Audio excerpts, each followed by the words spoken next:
This is Jonathan with Shadow Walker Outdoors. This is method number 2 in my primitive fire making. This is the hand drill. Hand drill consists of 2 components. It has less components of the bow drill, but it's just about as hard, if not a little harder.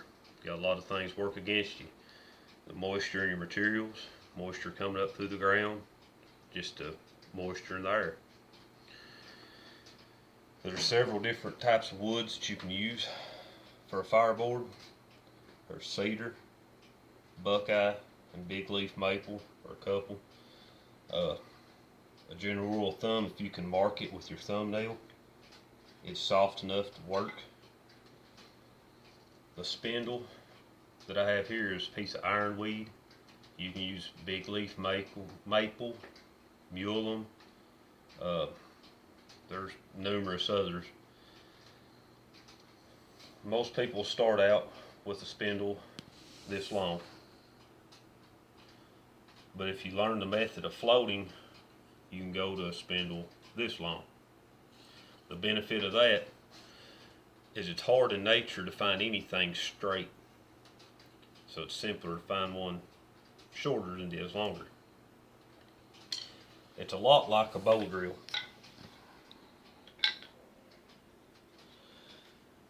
You make the same divot, you do a burn in, you cut a notch, and then you go for your ember.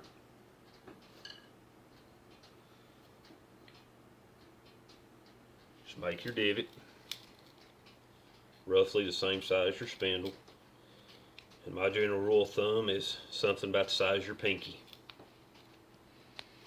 The only difference between the hand drill and the bow drill on the spindle is your spindle is flat cut. It's not rounded, pointed, or anything like a bow drill spindle. You just straight cut.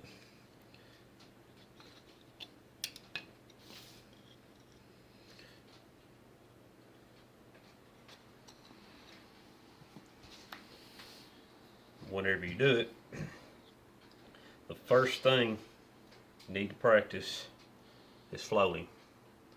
What floating allows you to do is stay at the top of the spindle.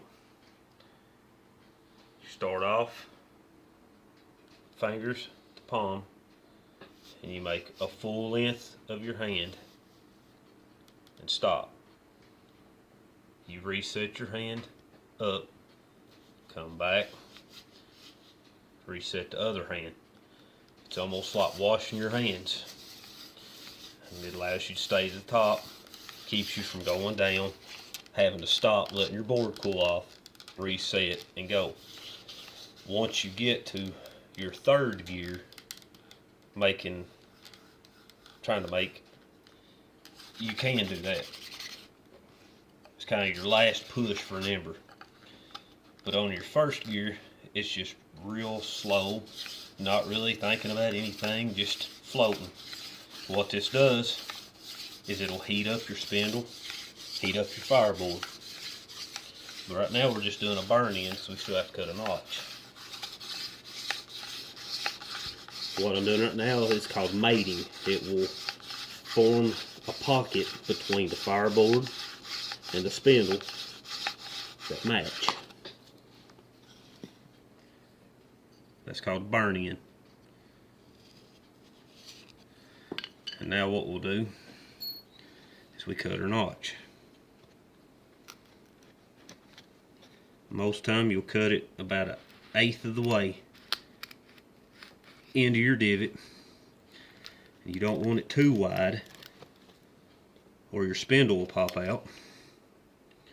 You don't want it too narrow or all your punk and your ember may get hung up in it and it won't kick out.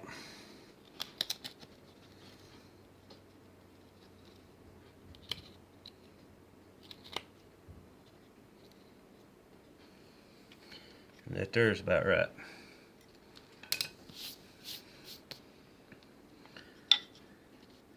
And I just use a little piece of leather to catch my ember. This is where your 3 gears come in.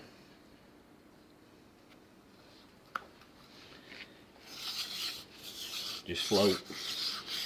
Warm up your board and your spindle.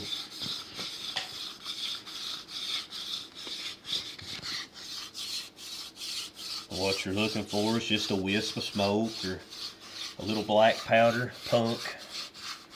Will start coming out and filling your notch. So I've got a little bit of smoke right now. So I've got everything heated. And then you go to gear number 2. You just put a little more downward pressure, continue to float. Whenever your pockets, your notch starts to fill up a pump, put a little more down pressure and speed up.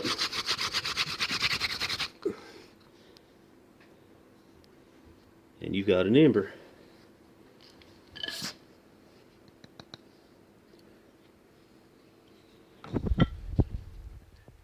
You take your bird nest. I use cedar bark. The fluffier and finer you've got the fibers broke down, the better it is. Just pick up your ember, transfer it into your bird nest or tinder bundle, and gently blow.